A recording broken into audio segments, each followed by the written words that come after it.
Binasahi nga mga talento ang nasaksihan sa mga Dabawenyo sa mutya ng Davao 2019 Talent Competition nga gipahigayon sa SM City Annex sa Ecoland din siyudad sa Davao kagahapon, Pebrero 26, 2019. Human sa pagpasundayag sa mga nagkaliang talento sa 15 ka mga kandidata, diindunay ni sayaw, ni kanta, nag-beatbox,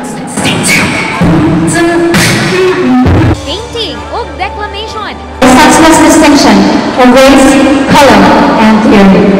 Gianunsyo gilayon ang top 3 winners sa talent competition. Base sa resulta, gikan sa tulo ka mga judges, second runner-up ang candidate number 5 nga si Julia Nicole Colastic, nga dunay 5,000 pesos cash prize. First runner-up ang candidate number 10 nga si John Marine Rendon, nga dunay 7,000 pesos cash prize. Ug gideklarang best in talent ang candidate number 3 nga si Yvonne Ortega.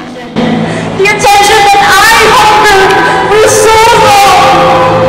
Am I wrong? Sa pagkikinabi sa DX-DC RMN Davao kay Yvonne Ortega, dakong kalipay ang iyang nabati gumikan sa nasakpit nga daog niini. Gani malaumon usab kini nga mamahimong sunod nga mutya ng Davao. Ako ang next mutya ng Davao because I have prepared and I have inculcated the true values of being a true Davaoeña.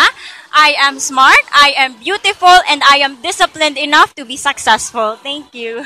Samtang sumala ni Misma Anchua, usa sa mga judges sa maong kompetisyon, na-impress sila sa talento sa mga kandidata. Gani nang hinaot kini nga nalipay usab ang tanan sa nahimong resulta. Impress kayo ko sa mga talent nila. Naglisod mi og judge pero nagi mga nag-stand out. More or less ang among mga decision kay unanimous man siya.